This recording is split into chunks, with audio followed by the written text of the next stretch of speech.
Will Sellenrod from Collector Chassis, and we're going to have another episode of Story Behind the Collector. And today we're going to be interviewing Bob and his very unique collection of cars. So let's walk around the back here, and we're right in front of this Nash. And Bob, nice to meet you. Nice to meet you. Welcome to Collector Chassis, Thank you. Story Behind the Collector. Yeah. So tell us about this car. What makes it special? Well, it was in the original, not this car exactly, but it was in the Superman of the early 50s. And Lois Lane drove this. The show was sponsored by Nash, so if you notice, all the police cars will be Nash's, and she drove a Nash. And this is the convertible model. Is this a very rare car to see it in a convertible then? Yes. So the top doesn't go up; it slides down. Oh, got it. And then it folds into the trunk here. But it is motorized, so it does slide back. Yeah, it's tricky. So what powers this car then? What do you have under the hood? Can we take a look? Oh, sure. Can you pop this hood up? Oh, yeah. All right. I love this hood ornament here. That is really cool. They call that the Petty Girl. It's a Nash thing. It's definitely, what, a 6? A straight flathead 6, yeah. Okay. And who made the motors for Nash? They made their own. Okay. You know, yeah. Back in the, in the 40s and 50s. And those are the original horns. Yes. Those things are enormous. I know. It's a little overkill, but oh my gosh, it does the job. People move out of the way. I can imagine. And then the box over there, what is that, the heat? That's, believe it or not, that's the, they call it weather eye. It was a fresh air came in through there, and there's a filter and all. You know. Wow. So is this car all original then, from when you bought it? No, I had it painted and some chrome work done. But the body and everything else is original. Okay. And I had it reupholstered. And it's the original color. Oh, yeah. Of that year. And this is in 1951, correct? Yeah. They were the same from 50 to 52. Okay. You know? And then 53 was a different style.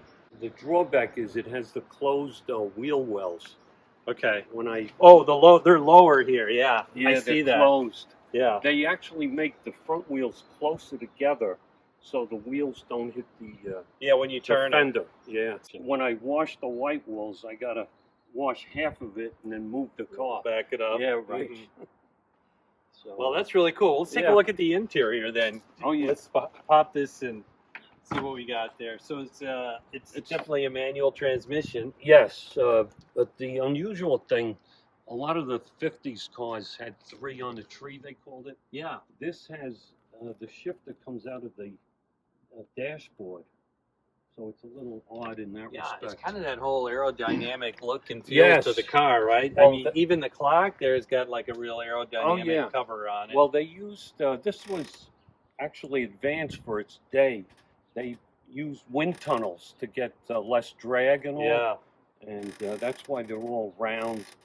They actually call them inverted bathtubs, which I could see that. Yeah. Well, what are all those chrome buttons there in the center of the dash? Oh, that's the speaker for the on the dash. And then under it is the wipers and yeah, you got those 10 buttons. Those are the speakers? Yeah, the speakers behind there, and the the noise just comes through. I see. Right. Got it. Yeah. Right.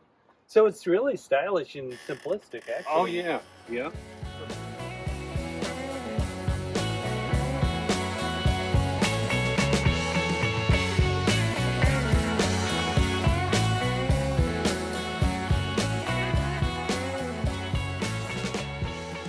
We have another Nash. So this is a 1949, correct? Right. Yes. See, I looked at the license plate this time before I mentioned it. Right. So I got it right. So what's the difference between this one? Now that one over there is newer, right? Yeah, but they called them air flights. They had like an aerodynamic look to them. When I bought the car, I paid $350. It was in bad shape.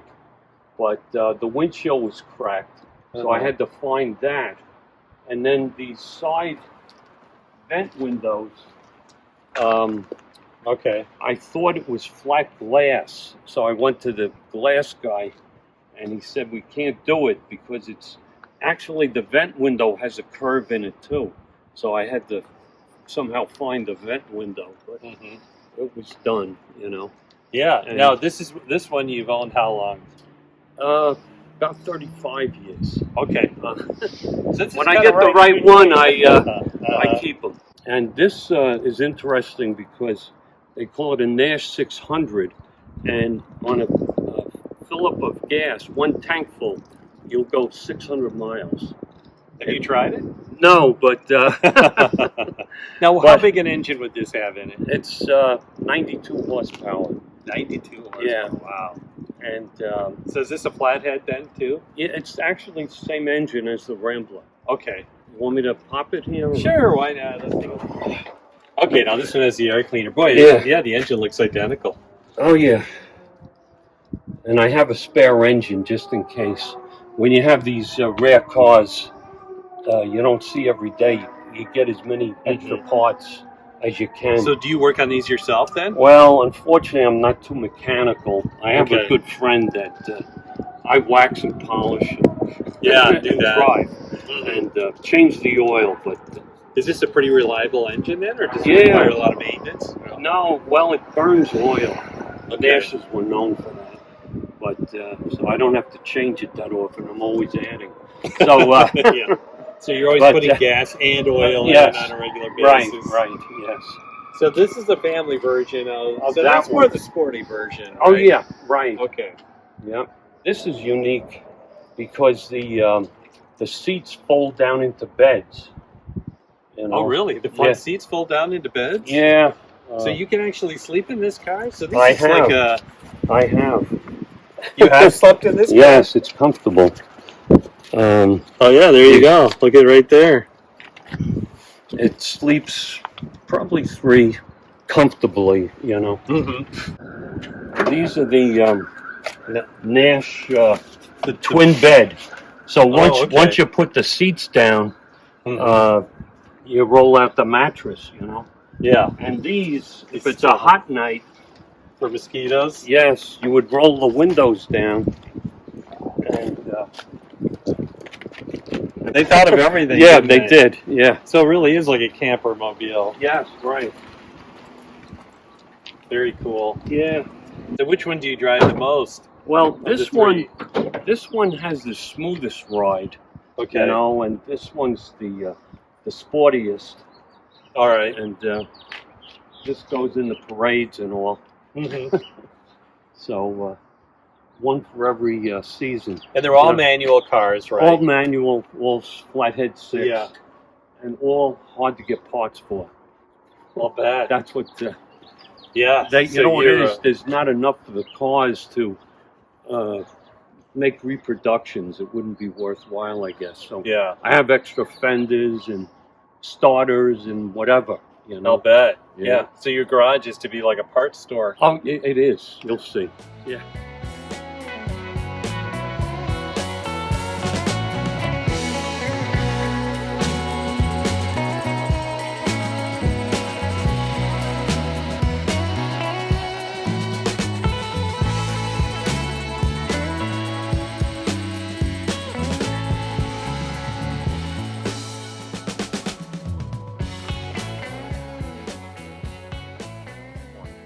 So Bob, tell us about this car. This is enormous. Yeah. It's just a beautiful car. This is from 1931? 36. 36. Right. And I was only off by 5 years. yeah, right. It's not too bad.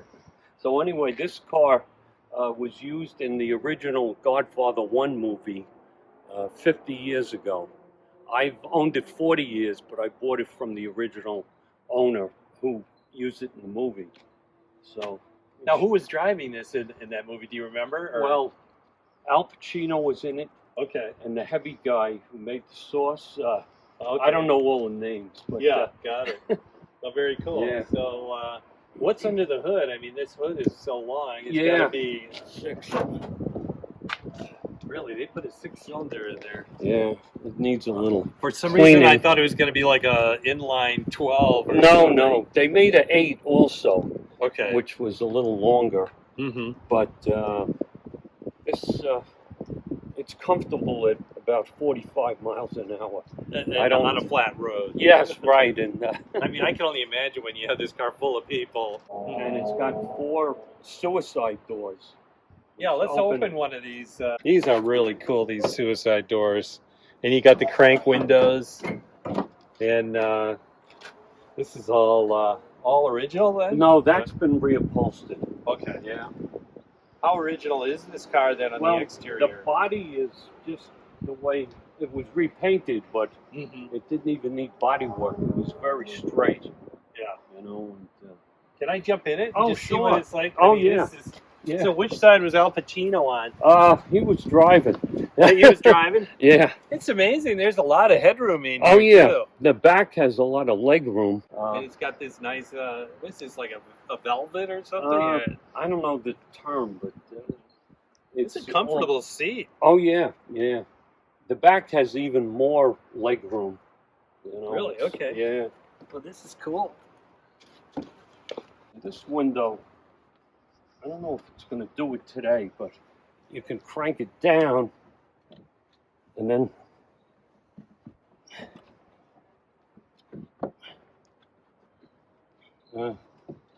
it actually goes. Oh, it's a two-way. Goes out too.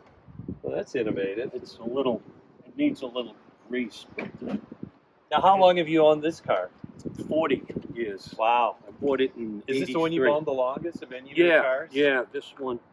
Okay. But I've had I like the unusual. I had a Kaiser, a Studebaker. Okay. Unfortunately, no Fords or Chevys, but this trunk, a lot of the cars had just a flat back. Okay. But this like trunk back, they call it, was a $5 option in 1936. Wow. But it actually gives you more space. You got the tire underneath. And boy, those are skinny tires, aren't they? oh yeah. And then these taillights, they have like this fin on it. And when the lights go on, you can see it from the side. The light actually goes into the fin too. Oh, got it. So okay. if you're coming from the side, you would see it. Yeah, that's beautiful.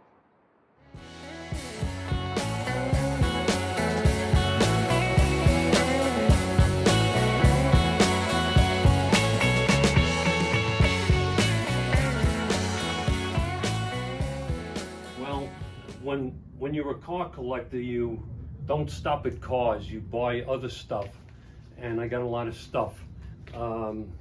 This dashboard, I buy parts for cars I don't even own, but I like the look of this. It's from a '56 Packard, and all the dials and everything. And when I got home with it, I think I paid $100 for it. I found out it had a original radio in it, which is worth probably a pretty good amount. And then I collect license plates, anything from cars, trucks. I got a lot of truck stuff, and hubcaps. If you look up on this wall, I got some pretty rare ones. Chandler and Terraplane, and this H1 is a Hupmobile, a Rickenbacker, which I think they made 2 or 3 years. That's very rare. And then I got the newer ones down at this end. Newer means it's in the 40s and 50s, but and this is my rarest license plate, the one Tennessee 1956. It's shaped like the state of Tennessee. And then I got small hubcaps over here. And everything. Well, thanks for sharing your And collection the therapy with us. too. Yeah, yeah. Well, You know? it's better than watching cable news. Oh yeah, I'll get fat doing that. So. Yeah. All right, Bob. All right, Thank you nice very to meet much. you. Okay. Yes.